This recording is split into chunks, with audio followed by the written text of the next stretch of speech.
So this is Delithius with the second war of this season, and it goes better than the first war. The first two fights of this is Path 9 and Section 1. It's pretty much just red Hulk and smash through as quick as possible.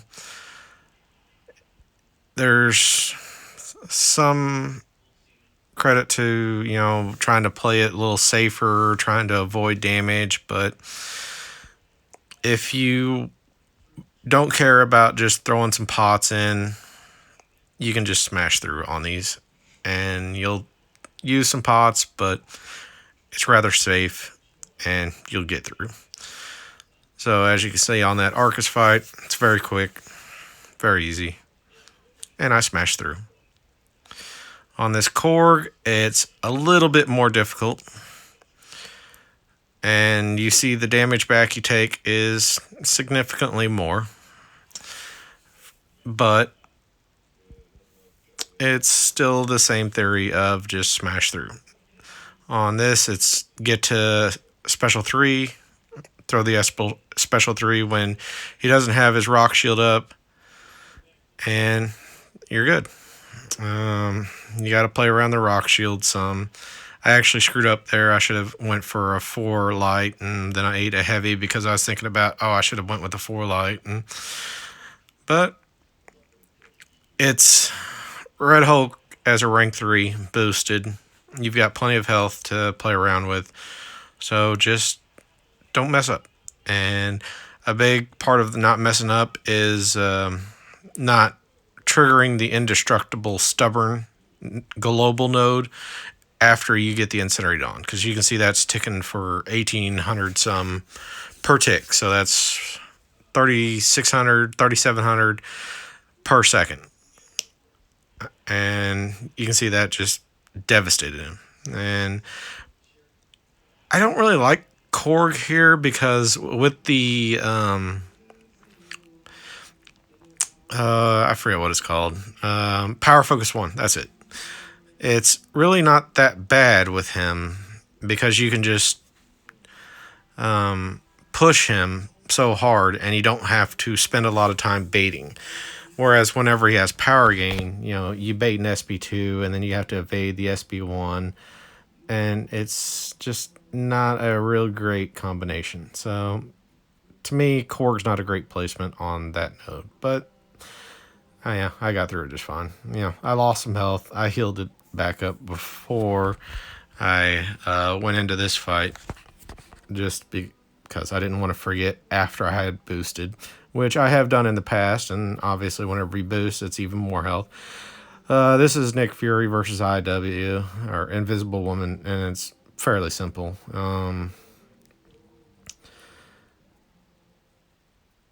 The only thing you got to worry about is her invisibility, but if you throw Fury's SP1s at the right times, then it's not a big deal.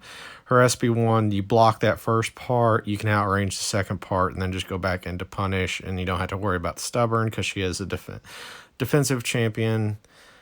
But again, not a big deal, and you can see I pretty much rinsed through this quite easily. And there you see, because I threw the 2 SB1s at the right time, I never had to deal with her invisibility. Which on this is Path 9, Section 2, and you can't parry them because the stun reflect. Remember that for this next fight, because I do slip up, and I have switched to my masteries at this point. I've gone with half suicides, no MD, but I've thrown on the bigger boosts, the 12% Mystic and the 200% power back. Not for this fight, but for the next fight, because I was slightly concerned, and that's what I was told to do, but I wasn't really that concerned. This fight goes fairly well, except for that point, and I parried because I slipped up. But after I get to this point, it's SP2, and it's a lockdown. And you'll see with me, I do 1 dash back for dragonman's heavy. And some people do double dashes, but I dislike that because it can put you out of space on trying to punish it. But overall, this fight with magic against Dragonman is fairly simple. Just, go in, get the power lock down, and you're good to go. And we're through that. Going to the next one, I threw on the SP1 boost as well for that last fight. And we're going into this one, and unlike the Apocalypse fight, I don't just eat a combo at the start on this one. I actually try to play this one a little bit better. And there's really not too much to this one, to be honest. It's get to SP2 and just lock her down, and that's it.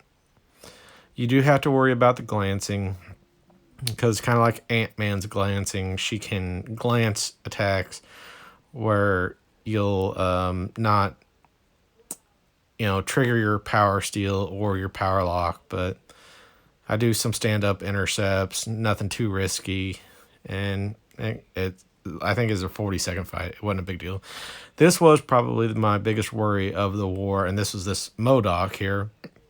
Rank 3 on 49, so he's stun immune, and I'm doing it with Red Hulk. So I have no way to deal with the auto block other than just get rid of the auto block and then try to intercept or bait heavies quick enough. And so one thing I have learned about MODOK is you don't want to attack him too quickly. Like one attack, two attack maybe. If you go to a third attack, he'll parry you. And so I did that with that in mind. You'll see how I kind of play this fight. It's a bit of a long fight, and it doesn't go that badly, but I do slip up some.